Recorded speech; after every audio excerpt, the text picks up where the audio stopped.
Gianni Infantino back to the White House for a major announcement about one of the most anticipated competitions in all of sports, the 2026, and this is a big deal, I'll tell you, I was so happy to get it, the 2026 FIFA World Cup. And it's going to be the World Cup as we know it. It's the biggest, probably the biggest event in sports, I guess, Johnny, right? Yeah. On December 5th of this year, the 2026 FIFA World Cup draw will take place at the Kennedy Center. Some people refer to it as the Trump Kennedy Center, but we're not prepared to do that quite yet, maybe in a week or so. But right here in Washington, D.C., it's a tremendous honor to bring the global event and this incredible group of people and these unbelievable athletes, the best athletes in the world, to the cultural center of our nation's capital. I just left the Kennedy Center. We're spending a lot of money wisely on making it really beautiful. It's going to be beautiful again. It's like Washington, D.C. We had, by the way, in Washington, D.C., we have the lowest crime numbers they've had in years. Zero, it sounds like it's a horrible thing to say, but I might as well say it. Zero murders in the last week since we've done this. That's the first time in memory that that's happened, if you can believe it, how pathetic that is to have to even say it. And I'm tired of listening to these people say how safe it was before we got here. It was unsafe. It was horrible. And Mayor Bowser better get her act straight or she won't be mayor very long, because we'll take it over with the federal government, run it like it's supposed to be run. The numbers were horrible. It was a crime-infested rat hole. And they do have a lot of rats. We're getting rid of them, too. And we've made a lot of progress. And it was extremely unsafe, and now it's extremely safe. We had virtually no crime. The number was down 87%, and I'm trying to figure out where was the 13%, because I don't think it existed. The National Guard has been unbelievable, and they're working with the police. And they have some very good people in there. They have some people that shouldn't be police, actually, but they have some great people there.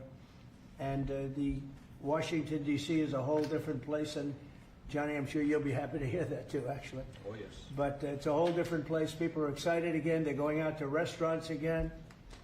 That was the other thing I saw numbers. That restaurant business is down in the last week. No. Restaurant business, you can't get into a restaurant. Just really lying people. And that's why people don't understand how bad and how dishonest the press is. I saw one poll that had us at 19% favorable on what we're doing with Washington. Then I saw another one that has us 94% favorable. And I can tell you the 94% is correct. The others are fake, just fake news. They got to get their act together. So bad for our country, so sick, actually. So Washington, D.C. is really doing unbelievably well. And the Kennedy Center that we're fixing, I was just there all morning with contractors. We're making it unbelievable. It's going to be unbelievable. It's got great bones, but it needs a lot of work. The World Cup draw will set up the group stage of competition. 48 teams will play in 104 games across 16 North American cities, from Seattle to Vancouver to Atlanta to Miami. It's going to be so exciting for our country. The 2026 FIFA World Cup will be one of the largest and most complex events. This will be one of the greatest events, one of the largest. In a way, it's like Johnny said it better. It's like having many Super Bowls in a short period of time. Because each one of these games essentially is a Super Bowl. Some of them are bigger than Super Bowls, actually. But they're essentially, each one of these games is like a Super Bowl. The 2026 FIFA World Cup will be the largest, most complex set of events in sports history. And the Kennedy Center will give it a phenomenal kickoff, and we'll be involved, and they'll be working over there for quite a bit of time. We have it all set that they can stay there for the big events, the big press conferences and everything else. And they'll be in a very safe capital. That'll be nice. You don't have to worry about walking down the street, Johnny, okay? Thank you. But you could handle yourself. I could. Okay. Already FIFA is projecting 6 million loyal fans will attend the World Cup events next year, and 6 billion more are going to be watching back home, and they think the $6 billion number is going to be actually a low number. And this will drive more than $30 billion into the U.S. economy and create 185,000 American jobs in a short period of time, too. No sporting event attracts more attention, more fans, more viewers, or more revenue than the FIFA World Cup.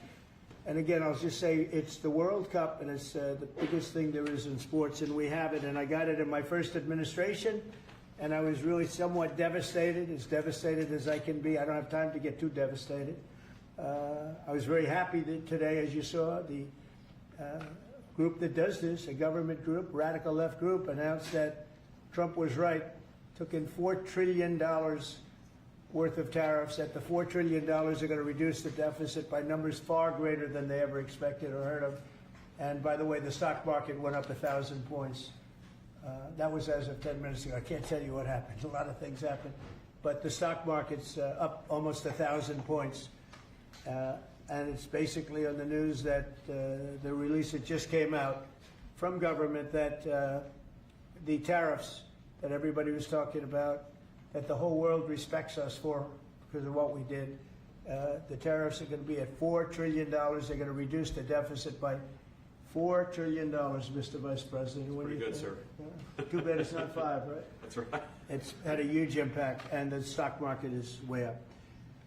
But this will drive more than $30 billion in U.S. economy and create 185,000 American jobs. No sporting event attracts more attention or more fans or anything else. And I just look forward to the draw. So we're going to have the draw, essentially, Johnny, at the Kennedy Center. Yep. And by that time, it'll be in even better shape. We're working on it. It's about a year project to make it.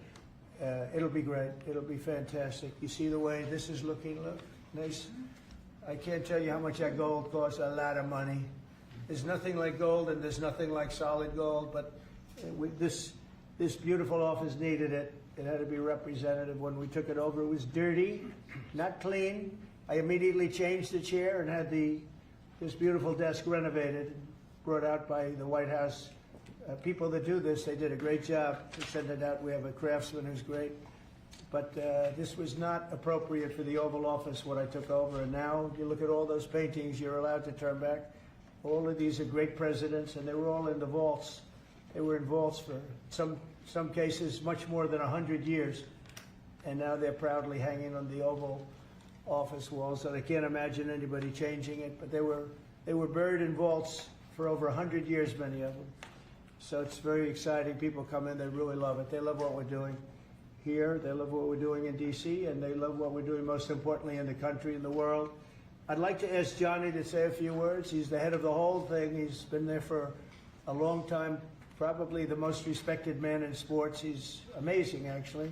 Works very hard, and he's got the biggest event in the world coming right here to the United States. And we did a little for Canada, we did a little for Mexico. We thought, see, I'm a good citizen. I said, let them have a little piece. So we gave a little to Canada, see how nice I am? And we gave a little bit to Mexico. And Johnny, please say a few words. Thank you, President. Great honor for me to be here with you today, President, Vice President, Excellencies. Fantastic to announce what you said, which is the final draw of the FIFA World Cup on the 5th of December here in the capital, in the Kennedy Center in Washington, D.C. at 12 noon sharp. It will be broadcast live all over the world. 1 billion viewers will watch it, and it will determine, of course, the match schedule, which 48 participating teams will play. You said it, 104 matches in 1 month, 104 Super Bowls. This is not just the biggest, the greatest event, not just a sports event, it's a social event as well, with a lot of emotion. We are uniting the world, Mr. President, uniting the world here in America, and we are very proud of that. And those teams, those national teams who will come here to participate in this draw with their coaches, with their presidents, they will all be proud to be part of writing this history. And that's why we brought as well this, which is the winner's trophy. It is the trophy that the winner of the FIFA World Cup wins. Only the FIFA president, presidents of countries, and then those who win can touch it, because it's for winners only. And since you are a winner, of course, you can as well touch it. It's pretty heavy. Yeah. It's the winner trophy. The last one who lifted that is Lionel Messi of Argentina. And here it is in the Oval Office in the White House. Can I keep it? For you? Well, you can keep We're not giving it back. back. We're not giving it back. That's serious. Oh, It fits well. that goes very well on the wall right over there. We'll put it right below the angels. It fits well here. That's I think. beautiful. Yeah, You can keep it until we have to give it to the next winner. That's fine. That's a beautiful piece of gold, I will say. That's beautiful. Yeah. So 6 billion viewers for the World Cup, 6 million coming to the matches, 30 billion economic impact, 185,000 jobs. This will be absolutely fantastic. The biggest event ever, and everything will start here in Washington D.C. at the Kennedy Center, or the Trump Kennedy Center. We'll see that how it will be called on the 5th of September at noon sharp. 5th of December, noon sharp. Then, if I may, Will they be doing most of the draws, all of the draws at the Kennedy? Well, how are you going to do that? yes, we'll do that at the Kennedy Center. We'll do all the other meetings around it with the coaches, with the broadcasters, with That's the great. sponsors, everything at the Kennedy Center. The whole You'll be very World happy. Cup starts, and everyone will be happy Yeah. because everyone has qualified for the World Cup, and they didn't yet play a game, so they didn't lose yet the game. So they all think they can Yeah. become world champion, right? They'll all be happy. Exactly. Now, By the way, an example, supposing we had a week ago when everybody was being killed and mugged and everything else, despite the phony numbers that were given out, that it was getting better. Brian, do you believe it was getting better or getting worse? Oh, the crime was getting worse. I mean, I was robbed. It was getting way What worse. after you? How did the other guy come out? He came out with a briefcase. That would be- Yeah. So, Robert 1, Brian 0. No, but can you imagine, you do this and then you start hearing that they had a 20-year reduction of crime. It was worse during the Biden administration than anybody's ever imagined possible. And I guarantee you, he wouldn't be here if those numbers continued. But now we have total safety, we have total security. And for the border, in 3 months, 0 people. These are done by liberal people that do these charts. 0 people came through our border in the last 90 days. Can you believe it? 0. Last year we had millions of people coming in. And they came in from the wrong locations. They came in a lot of people that shouldn't be here. So now when we have this event in December, it's going to be very safe. Johnny, you can walk down the street with your beautiful wife. yeah, You can take her to dinner if you can get a reservation, which I doubt. and they are all full, the restaurants. I know. They're all full. I heard that too. The restaurants aren't. The restaurants, since we are doing this, are doing great. And many new restaurants are going to open because, as you know, many closed. Many restaurants closed because the crime was so bad. This will be one of the safest places anywhere on earth. So, I really am honored that the National Guard has done such an incredible job working with the police. And we haven't had to bring in the regular military, which we're willing to do. We have to. And after we do this, we'll go to another location and we'll make it safe also. We're going to make our country very safe. We're going to make our cities very, very safe. Chicago's a mess. You have an incompetent mayor, grossly incompetent. And we'll straighten that one out probably next. That'll be our next one after this. And it won't even be tough. And the people in Chicago, Mr. Vice President, are screaming for us to come. They're wearing red hats, just like this one. But they're wearing red hats. African-American ladies, beautiful ladies, are saying, please, President Trump, come to Chicago. Please. I did great with the black vote, as you know, and they want something to happen. So I think Chicago will be our next, and then we'll help with New York, and we're going to help with. And I think a lot of these people that you see on television, they are, including the people in this audience, they'll say bad things about me, and then they'll say, thank God he's here, because half of them got mugged, and they don't want to get mugged again. But they work for they work for stupid people that are radical left, and they're made to do things and say things that they don't want to be saying. But the people right here are all happy because you're not going to be mugged in Washington, D.C. anymore. I just want to say Johnny's been my friend for a long time. He's an incredible guy, and we will lay out the red carpet. Andrew, you're going to be fantastic. Rick is going to be everything Rick ever touched has always worked out, and he's working with me on the Kennedy Center. And his very good friend was an actor on Broadway for 5 years, right? And I assume he's helping us a little bit, right? Yes. And Andrew, you're all excited about it? Absolutely. Would you like to say something? This is a great opportunity, Mr. President, to show off the first 250 years of the United States of America, the greatness, and then the hope and promise of the next 250 years. When you think this World Cup is going to be over our 250th birthday, Mr. President, your leadership, obviously, with FIFA leading the way, this is the largest sporting event in the history of the world under the Trump administration. So very excited. I just want to say one thing. Andrew Giuliani, so his father is Rudy, the greatest mayor in the history of New York, I think by far. He took a ravaged city, a city that was really under siege. Probably most people thought it was going to survive. He turned it around. He was a great, great mayor. And then they treated him very, very unfairly. You go back and tell your father all of the things that have come out over the last couple of months through Tulsi and through all of the people, Cash, everybody. They've proven your father 100% correct. His father was treated so unfairly. Your father has been 100% correct. And tell him we all love him, okay? Thank you, Mr. President. It's been amazing. What he had to go through was very, very unfair, nasty. These are bad people. Mr. Vice President, would you like to say something? Well, sure, Mr. President. Thank you, and thanks to Johnny for being here. We're very thrilled about the World Cup. Just to echo something the President said about crime in Washington, D.C., this is the national capital of the greatest nation in the world, and we had murder rates just a few weeks ago that rivaled some of the worst third world cities anywhere, even in very, very poor regions of the world. Why did we accept that? Why did we allow it to happen? We allowed it to happen because we had broken leadership in Washington, D.C., and unfortunately sitting behind the resolute desk. What we have shown in just under 2 weeks of taking law enforcement seriously is that the American people can have their streets back if their leadership is willing to put in the time and the resources. Mr. President, you've shown in Washington, D.C. that we can have safe streets again. We've just got to have the political willpower to focus on the bad guys and to give the American people back their communities. We are focused on doing that thanks to the President's leadership. Thank you. And that's a really very small percentage. It's 2%, 3%, but that 2% and 3% wreaks just havoc throughout a community. People are petrified, and I notice a couple of the women in the back are shaking their head, yes, yes, yes. I won't report who you are because you'll end up losing your jobs, but it's true. It's amazing. And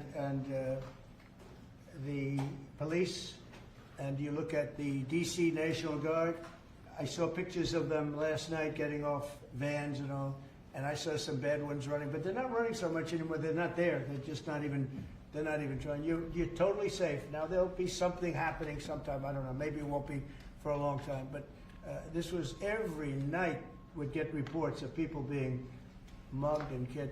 There's one woman on television last night. She had a badly busted up nose, and she said, well, I like our streets the way they used to be. And she thinks it's going to happen like by doing nothing. And they say, what happened to your nose? She got slugged by a guy walking down the street, slugged. Her nose will never be the same, I guarantee you, unless it takes a pretty good turn. She wasn't really for us. But she sort of said, well, maybe something has to happen. Before this happened to me, she got whacked. And I don't think she'll ever be the same. She almost became, she was a half a Trump fan, a woman that would have never been a Trump fan, but she was hit hard. It's not going to happen anymore. Not going to happen anymore. But then we're going to beautify the city too. That's where I was today at Kennedy Center, and we're going to beautify the city like it hasn't. And we're working with Clark Construction, the biggest construction company in Chicago, and in Washington. And the head of Clark is great. He's all over the world, actually, but Washington, I would say, is their home. That's where they do the best work, the biggest work, and they've been doing a fantastic job. So you're going to have a fantastic, clean, beautiful place. It's going to be better than it ever was before, literally better than it ever was before. We'll get it done very quickly. And I want to thank Clark because they're doing a lot of work in a lot of different locations, but they've been fantastic for getting us the right contractors and the people that can really do the job right. And Johnny, did you want to say something? Yes, one more thing, because as you rightly say, you know, with security and beautifying cities and the whole country, we want people to come and enjoy and have fun. And that's why this is not just the most iconic trophy in the world of sport, but we start on the 10th of September the sale of tickets for the FIFA World Cup. And we have the first ticket here for the final. Good. Wow. For you. Oh, good. That's cool. Wow. It's, of course, row 1, seat 1. It's ticket number 4547. And it's for the final in New York, New Jersey. And so you have your ticket already for the final. All the others, 10th of September, start getting your tickets. That's beautiful, yeah. 6.5, 7 million tickets. Fans will enjoy You'll the do records. security here. Will be fantastic. You're going to do record business, I think. 100%. Christy, would you like to say something? Yeah, Mr. President, millions of people will come to this country, and we'll make sure they get their travel documents, their visas, that they want to come here and spend their money and enjoy this sporting event. It'll be the largest event in the world. And sir, you're reminding me of something that my dad used to say all the time when I was growing up. He would say, Christy, you kids need to look like you respect yourself before anybody's going to respect you. And in this country, when people look at our streets, when they look at our capital, you're bringing respect back to this city. And people will respect our country more because it's safe, it's clean, it's beautiful. And what you're doing is transforming this nation by making sure that our laws are upheld. And millions of people are going to come and be able to enjoy it next year, and I'm excited about that. Thank you for doing that. Well, for our us. country is respected again. And a year ago, we had a dead country. I'm telling you, it was a dead country. It was a country that had lost its way. It was a country that was going to fail. Look, even today, where they say $4 trillion in reductions of deficits, and this was totally unexpected. They didn't expect it. I mean, I don't know where they've been, the people that do this stuff, but it's terrible. I want to thank Christy for another reason. I said to her 2 weeks ago, I said, Christy, do me a favor. I built hundreds of miles of wall. I built the same wall that the Border Patrol asked me to build. It wasn't my first choice. I wanted to do concrete plank and everything nice, but you wouldn't have been able to see through it. So I had Border Patrol in, and they tested everything else. And we gave them steel wall, high-grade steel, very hard to cut. And we gave inside that is 9,000-pound concrete, which is a very tough concrete. Inside that is rebar, a big, fat piece of rebar. So you have all different materials that are very hard to cut, and you need different instruments to cut each one. And I said, Christy, we got to get a coat of paint on it. And I didn't know she was listening, but I said, we got to get a coat of paint, and it should be black, because black makes the steel very hot. It's untouchable. You could fry an egg on it. And if you got a good black, flat paint, it would look beautiful. It will preserve it from rust. And that was it. And I gave it to her along with 30 other things, and she's done such a good job on the border with Tom Homan and the group. Tom Homan's a fantastic guy, what the job he does, and the way they work together. So I turned on last night, and I see Christie's painting the wall. And it looked beautiful, by the way, when that paint went over there. And it's hot. It's hot. Yes, yes. It's hot. If it's white, it's not hot. If it's black, it's going to be very hard to climb that sucker. It's not going to be easy. But it's black and a high quality black. You know, It is. it really looked good. Yeah, we got Is the that going to paint be a you told us two-coat to. job or a one-coat? No, just one coat. One coat. We Good. used the paint you told me to buy. Yep. The Yep. two-coat will take place in 3 years from now. We'll do the second coat. But it looks beautiful. But thank you very much. I didn't know you were listening to that, Absolutely. because we I'm talked about 7 different subjects, and all of a sudden I see her out there painting with a lot of painters and everything else. But it was a beautiful thing to say. Would you like to say something? You've been such a big part of this. Please. We're just, Mr. President, we're delighted to be here today for this announcement, but we're also looking forward to having you at the final. Oh, yes. On July Oh, yes. 19th No, we'll be in New there. York, New Jersey. We're going to be there. A lot of people are going to be there. A lot of people. I'd like to thank you all. Do you have any questions on FIFA, first of all? It's going to be a big event at the Kennedy Center. Do you intend to take part in it? Will you have a part to play on December 5th? I might play. I mean, I see the money that these soccer players, you know, we call it soccer, but I see the money that these soccer players are making. I may try and play. I'm a very good athlete. My son is a very good athlete, and he's a good soccer player. He's on the tall side for soccer. He's 6'9". That's pretty tall, but That's pretty it's cool. on the tall side. Sounds good. It's on the tall side, but he's good. But no, I may put on shorts. I look extremely good in shorts and join the play. You know, no, it's going to be a lot of fun. It's going to be good. Many foreigners who want to come to attend the event are concerned about the visa situation. Can you reassure them? No, they're going to have a very easy time getting in. Certain countries are going to be very, very easy, and other countries are going to be obviously a little bit more difficult. Would you like to explain that, Christine? Yeah, absolutely. We have a process set up that we'll be implementing on getting visas approved. Everybody will be thoroughly vetted, but they'll be welcome to this country. It'll happen quickly, and we're excited for them to come. So I would hope that around the world, people know that the United States is excited to bring their family here to enjoy this event. America welcomes the world. Yes. And I can really, from the collaboration that we have, testify for that, absolutely. And I just sent a picture from somebody that wants to be there very badly. He's been very respectful of me and of our country, but not so respectful of others. But I'm going to sign this for him, but I was sent one, and I thought you'd all like to see it. That's a man named Vladimir Putin, who I believe will be coming, depending on what happens. He may be coming, and he may not, depending on what happens. We have a lot of things happening over the next couple of weeks. But I thought it was a nice picture of him. Okay of me, but nice of him. So that was very nice that it was sent to me. Okay? Mr. President. On Yes. that subject, have you talked to Vladimir Putin about the fact that yesterday a big U.S. factory was hit in a Russian airstrike in Ukraine? What's your reaction to I that? told him I'm not happy about it, and I'm not happy about anything having to do with that war. I settled 7 wars, and actually, if you think about pre-wars, add 3 more, so it would be 10. I thought this would be in the middle of the pack in terms of difficulty. No, I'm not happy about anything about that war. Nothing. Not happy at all. We'll see what happens. I think over the next 2 weeks we're going to find out which way it's going to go. And I better be very happy. How long are you willing to wait, I had a Mr. very good President? call with Prime Minister Carney of Canada yesterday morning. Yes. Actually, Canada is taking away some retaliatory tariffs. He's so- removing his tariffs, yeah. Exactly. He's removing his retaliatory tariffs, which I thought was nice. And we're going to have another call soon. Yeah, we had a very good call. You're getting closer towards an Well, I agreement like him. on trade? I like him. You know, look, I'm fighting for the United States. Canada and Mexico have taken a lot of our business over the years, over 25, 30 years, especially during the Biden years. They took a lot of our business, and it's basically all coming back into the United States now. We're hot as a pistol, and it's coming back in. Because of tariffs and the incentives we give, it's coming back. And it's impossible, I think, for another country to stop it. And we are working on something. We want to be very good to Canada. I like Carney a lot. I think he's a good person. And we had a very good talk yesterday. So I think it'll be good. Mr. President, I have a question about the search of Ambassador Bolton's home.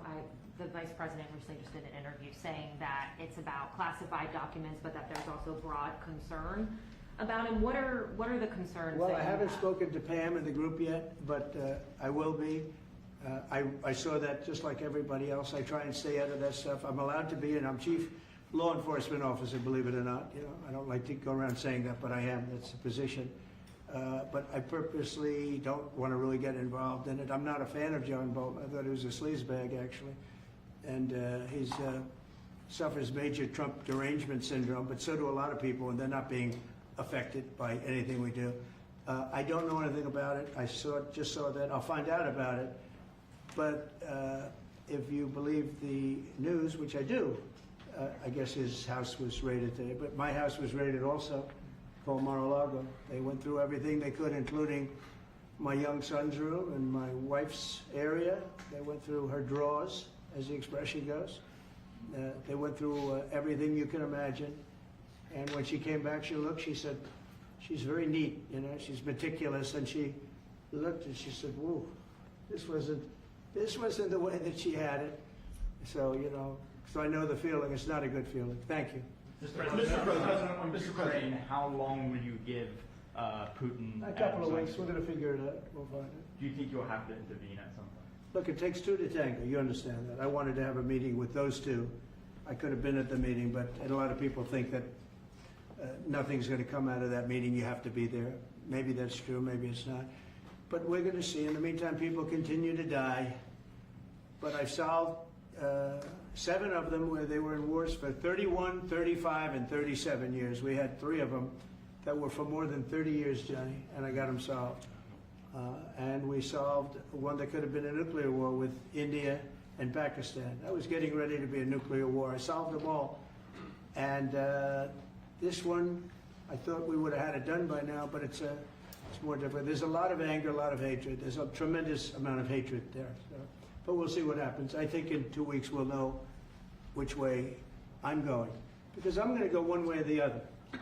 And they'll learn which way I'm going. Mr. President. If I got two questions for you, one on FIFA, the other one on DC. Can you talk about the economic impact that FIFA will have in these cities, and what's your message to the mayors to get their cities prepared, not only the beautification process, but also the safety aspect? Well, Los Angeles is an example. You know, it's poorly run. We have a mayor there that can't even get permits to the people that lost their houses. Lee Zeldin got every permit. The hardest permit is the federal permit. Within 20 days, every single permit was there for the people to build their houses. But people are writing us and they're saying they won't give us. The mayor is incompetent. The governor's incompetent. You know, Gavin, I know Gavin very well. He's an incompetent guy with a good line of bullshit. And he doesn't get the job done. And frankly, those people want to build their houses. It's terrible. They could have been built. Some of them could have been built already. But think of it, the federal government that has the most complex part, and it's the most complex environmental thing to do. We got it, everybody had it within 30 days. And they're not even close to getting their permits. And now they're talking about taking some of those sites and building low-income housing on them. These are high-end neighborhoods. And I'm all for low-income housing. I built a lot of low-income housing. I know all about 236. I know every program that there is in the government. I used every one of them. I know more about low-income housing than probably almost anybody. And it's great. It's fine. It's wonderful. But you don't build it in Pacific Palisades.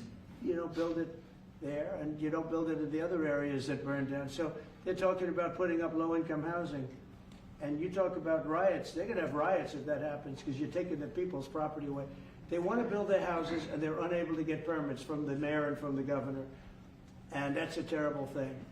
But, and let me tell you, if I didn't send in the troops in Los Angeles, Johnny wouldn't be in Los Angeles. You wouldn't be having your World Cup there. I sent in the troops, and we kept it. And even the police commissioner, the sheriff and the police commissioner, they all said the same thing. They said, we could have never handled what was happening. You saw that, you were there. He said, we could have never handled what was happening. And then you hear Gavin Newsom, after it's all quelled, you hear Newsom get up and said, we could have done this for ourselves. No, they couldn't have. And if they could have, I wouldn't have taken the chance either. Okay, my second question is on crime prevention. Would you be open to expanding the national concealed carry to apply to D.C. like it does in other states like Texas? Yeah. Well, they have it in some states, and they feel strongly about it. You know, as you know, I'm in favor of it. People have to protect themselves. I'm a Second Amendment person, very simply. People have to be able to protect themselves. Especially like in Washington, you walk down the street, a guy comes up and slugs you. He's got a pistol in his hand. You can be tough, you can be in great shape, you can be a powerful person, or you can be a guy that weighs 100 pounds with a gun in your hand. Right. And I'll bet on the guy with the gun 100% of the time, right? And so you need protection. So I'm a Second Amendment person all the way. Yeah, please. President Trump, you said this morning that you're working with Congress to get $2 billion to help clean up DC. Have you had any conversations with Mike Johnson and John Thune about where they're going to get that money from? Which money? You said this morning that you're going to get $2 billion from Congress to help clean up Yeah, DC. I've spoken to Mike Johnson. I've spoken to John Thune, the Senate, the House, and I think it's going to be very easy to get it. It's going to be not a lot of money.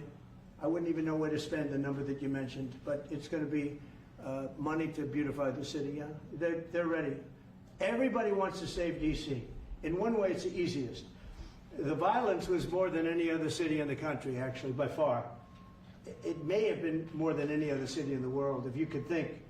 You know, we looked at some of the worst cities in the world, it was worse. And that's why it angers me to see the mayor saying about how they have it on the slide. Not on the slide, it was worse than ever. Yeah, we have no problem getting that money. That money will come out of Congress. I think it'll be even bipartisan. And is the plan I mean, I would imagine Democrats would vote for that one. Is the plan to get it before the September 30 spending deadline on the Hill? Well, I don't know if there is a deadline, because if I declare a national emergency, which this was, that ends the deadline. So, I mean, I keep seeing about a 30-day deadline, of which we have 22 days left or something. But if I think we're in great shape here, that's one thing. But if I don't, I'm going to just say it's a national emergency. And if I have a national emergency, I can keep the troops there as long as I want. If people are not going to want to have the troops in 30 days, you know, it's one thing to get them out. It's another thing to keep them out for a long period of time. You've got to train people. You can't do this. You can't bop people over the head. And a lot of those people are in courts right now, going to court. They're going to go to jail for a long time. So that's going to take more than 30 days.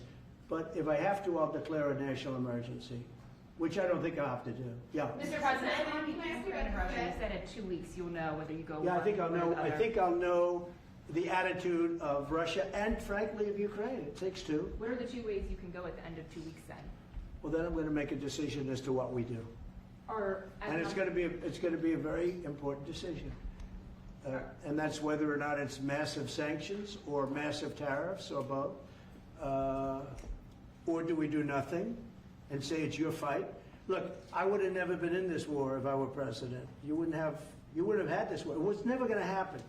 This was caused by stupid people that fought. And you know, people say, well, how do we know? Because for 4 years, it was never even a subject. And Vladimir knew, and you see his picture right here. It was nice that he sent, but Vladimir knew very strongly we wouldn't have stood for it. It wouldn't have happened. 100% wouldn't have happened, but it did happen. And now they're losing from 5 to 7 young kids. Think of it, you're a parent and your son is leaving. He's Russian or he's Ukrainian. And he's leaving and they're waving goodbye. Nice, beautiful kid. Nice crew cut, all set. He wants to be a soldier. And he goes there first week, he has his head blown off. And he's no different than you people, me. And it doesn't matter where. I mean, I solved a problem in the Congo that was vicious. Rwanda and the Congo, the Republic of the Congo. And they were fighting for 31 years, and it was machetes. People were getting their heads chopped off. That was going on for 31 years. I got it solved. You saw it. They came to the White House and we signed an agreement. It was amazing. People can't believe we got it done. I love to stop killing. I really do. People thought it would be just the opposite. Hillary Clinton said, oh, he'll get us into a war. No, I'm getting everybody else out of wars. Are you saying there's a real possibility then that you do nothing if Putin doesn't come to the table for a ceasefire or try to end the I'll war? see whose fault it is. If there are reasons why, I'll understand that. I know exactly what I'm doing. We're going to see whether or not they have a meeting. That'll be interesting to see. And if they don't, why didn't they have a meeting? Because I told them to have a meeting. But I'll know in 2 weeks what I'm going to do. I have pretty good ideas. Your Justice Department is also sending some of the Epstein files over to the House Oversight Committee today. Are you in support of them releasing all of them? I'm in support of keeping it open.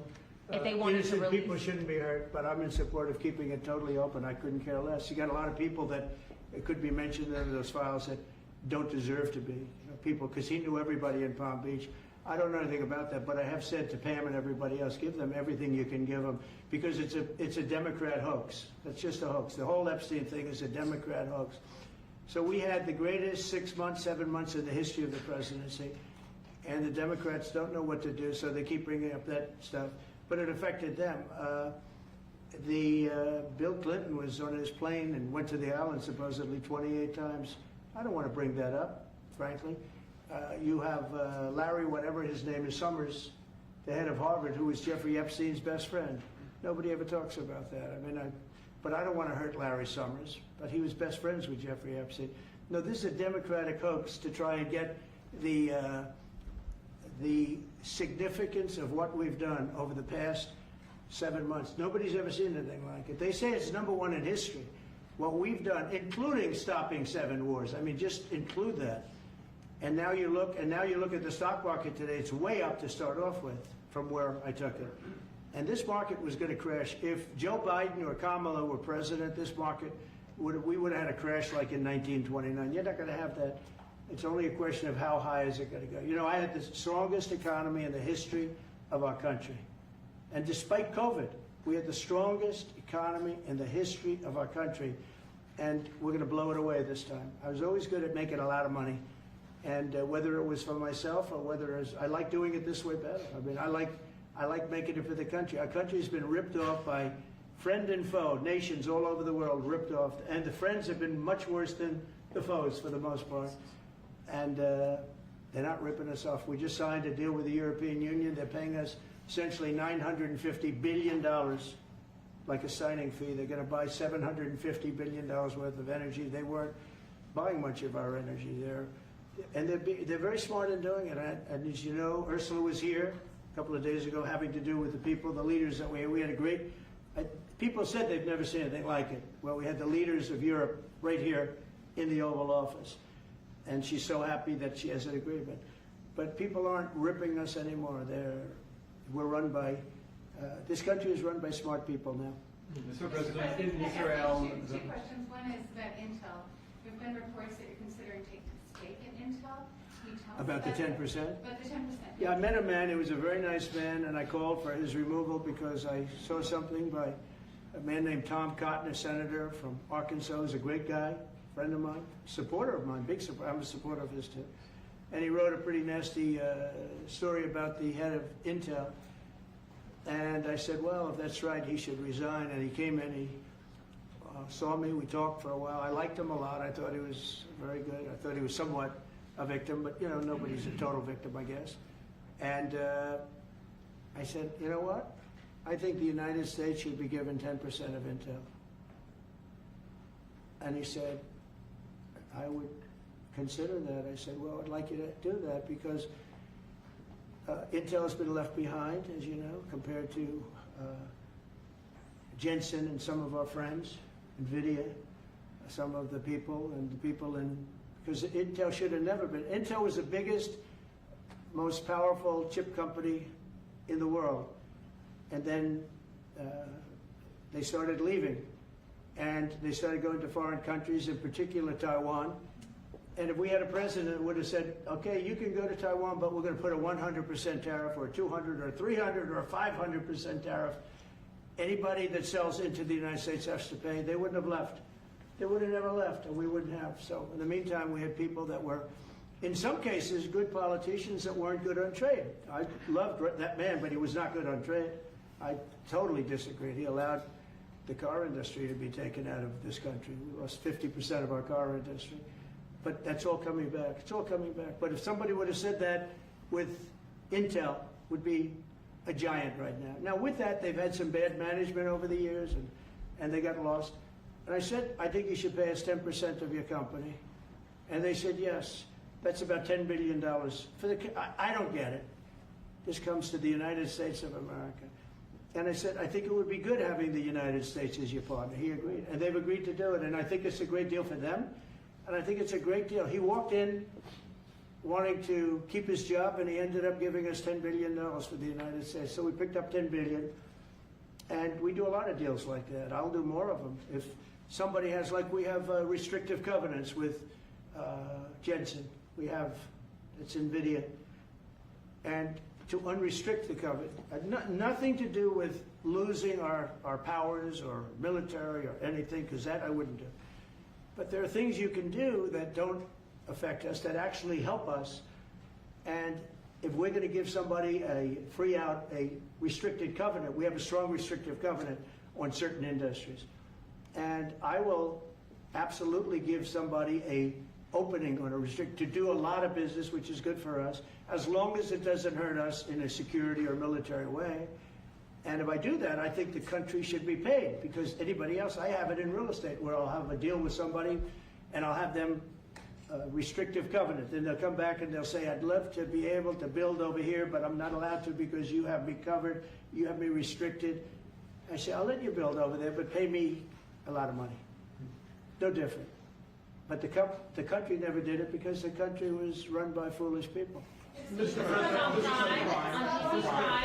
Chicago might be next. Are you making, have there been concrete steps that the administration is taking to do that? Or what are other cities as well? I haven't spoken to them. He's grossly incompetent. I haven't spoken to the mayor. No. When we're ready, we'll go in and we'll straighten out Chicago, just like we did D.C. Chicago is very dangerous, great place. I built great stuff there. I have the most beautiful building in Chicago, I think. but I hate to see what's happened to Chicago. Chicago was our greatest city, actually. Bob Tisch, a great friend of mine, passed away. He used to own the Giants and very successful Lowe's. He said Chicago, I think they had their main office in Chicago. He said Chicago and San Francisco are the two greatest cities in the world. Now you look at what the Democrats have done to San Francisco. They've destroyed it. I own a big chunk of the Bank of America building in San Francisco. And, you know, it's just different. We can clean that up too. We'll clean that one up too. You know, if everything works out, and we've already had calls from other cities, quiet calls from Democrats. We'd love you to come here because they've lost control of their cities. I'm not going to say because I don't want them to lose their elections. But we've had calls from Democrats and calls from people generally. We'd love you to come here because we'll straighten out the problem. In Israel, the families of hostages in Israel, the families of hostages are opposed to the reoccupying of Gaza. Why is the U.S. still Well, not supporting all of them. And you have to understand, I'm the one that got all of the hostages out. You got a lot of people out. If it wasn't for me, they wouldn't be out. I worked with Bibi and I worked with Steve Witkoff. But if it wasn't for me, you would have all these hostages would most likely be dead right now, every one of them. So they all come up here. They come in groups of 10, 12, 13, and many of them, and I've gotten to know a lot of them. They're great people. What they had to go through is incredible. But so now they have 20, but the 20 is actually probably not 20 because a couple maybe aren't around any longer. It's a terrible thing. No, I don't like anymore. I said, you know, when you get down to 20, they're not going to make deals anymore. And they didn't. And then I put out a statement, as you know, that was a tough statement. Go in and get them. And they said, we'll give you 10, we'll give you 10. I don't know what Israel's doing, but they were willing now immediately to give us another 10. The situation has to end. It's extortion and it has to end. And we'll see what happens. I actually think they're safer in many ways if you went in and you really went in fast and you did it. And people can't forget October 7th, remember that. I'm friendly with all groups. I won the Arab vote in Michigan. I did so great with the Arab vote, remember? I started off at 0, I ended up winning. I wouldn't say the candidate was the greatest, but I would have won against anybody. They're great people. But we have to do things properly. And you know, I'm very proud to say I got the hostages out. You have hundreds of people that are living now because of me. And now we have that final little group of people. And Hamas knows that if they give them, that's probably the end of their lives. So it's not easy to get. And I know if you're a parent, you just don't care. I want my baby back. They want their babies back. They want their kids back. And I understand it. But I got them out and did a good job. And we're doing everything we can to get the hostages out. Thank you all very much. Yes? So Jackson Hole, Jay Powell today said, he suggested that they might cut interest rates, but they didn't proceed. Well, we call him too late for a reason. He should have cut him a year ago. He's too late. You know, we have a stock market that's up 1,000 points today. I better be careful because I go out there and I'll see it's down 1,000, right? But it's up 1,000 points when I came in here. We have a country that the market's the hottest it's ever been. The country's better than it's ever been. We have a military that I rebuilt largely in my first term. We had a great, successful first term, but this is going to be even better. But we rebuilt it. We gave a lot of it away to Afghanistan, but relatively small compared to the overall. But I think it was the most embarrassing day and period in the history of our country that they allowed those 13 wonderful people, but it's really hundreds of people were killed. And they don't talk about the 48 that were so severely wounded with no legs, no arms, nobody ever mentions them except me. But that was the worst day, the most, it just showed how incompetent. Frankly, if that didn't happen, I really believe that you might not have had the problem with Russia. I think Putin was sitting there watching these stupid people running our country and said, this is a time to invade. It's, this is a time. And then Biden made the statement, well, he can do a small incursion. When he said that, it was off to the races, right? When he said he can do a small incursion, remember that? I was surprised he knew the word incursion. I didn't think he had that good of a vocabulary. I want to thank everybody. It's very important to me and to everybody up here, the World Cup. And Johnny has been so incredible. I mean, he's really a great leader. I mean, to think, I said, Johnny, do it by phone. You don't have to come. No, he said, I'll come. And he flew all night long to be here and listen to this about how great we're doing in D.C. But he's a fantastic leader, and this will be your most successful World Cup ever. Thank you, Jim. Thank you so much. Yeah, can he win it, Mr. President? I don't know. That's I watch some of those teams go around. They go down that field. I don't know. But let me ask you: what chance does America have of winning?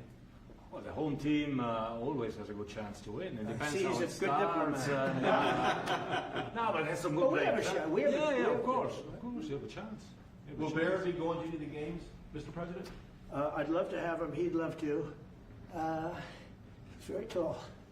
Maybe we could make him a goalie. The goalies are very tall now, right? I Yeah, know. goalies are very tall. The goalies, well, he'd be a perfect goalie. 100%. At his height, he'll be a great Yeah, goalie. exactly. So we'll put him on the American team. Yeah. No, but Good do goal. the Americans have a chance of like getting into the quarterfinals? Yes, right? definitely. No, Yeah. the quarterfinal definitely. But then, as the tournament goes on with the public 250 years of the United States, let's not forget, they will all feel energized about that. It's amazing. The talent is really great when you watch these things. I went to the game 2 weeks ago, and it was a big upset. But you look at these people; the way they pass it. It's amazing, really amazing. It's a great art, right? It's a great talent. It is incredible. You know the expression. Will you draw the names out of the hat? There's a what? Will you draw the names? The matches? Will you? I don't know. That's something. He's the boss. That's an interesting proposal. He's the boss. We'll discuss that. It's going to be great, and I think the American team is going to do well. I mean, I hear it's a very good team. Good luck, everybody. Thank you very much. Thank you. Thank you so much. Thank you guys. Luck and along. Thank you guys. Keep a lot of those. Thank you guys. Thank you. No, I just got one. Thank you. Thank you guys. We're done. We're done. Thank you. It was a nice photo. Thank you very much. Thank you guys. Keep moving. Thank you. Andre, this way. Everyone forward this way. Thank you, everybody. Keep moving. Thank you. Moving. Keep moving. Keep moving. Thank you, guys.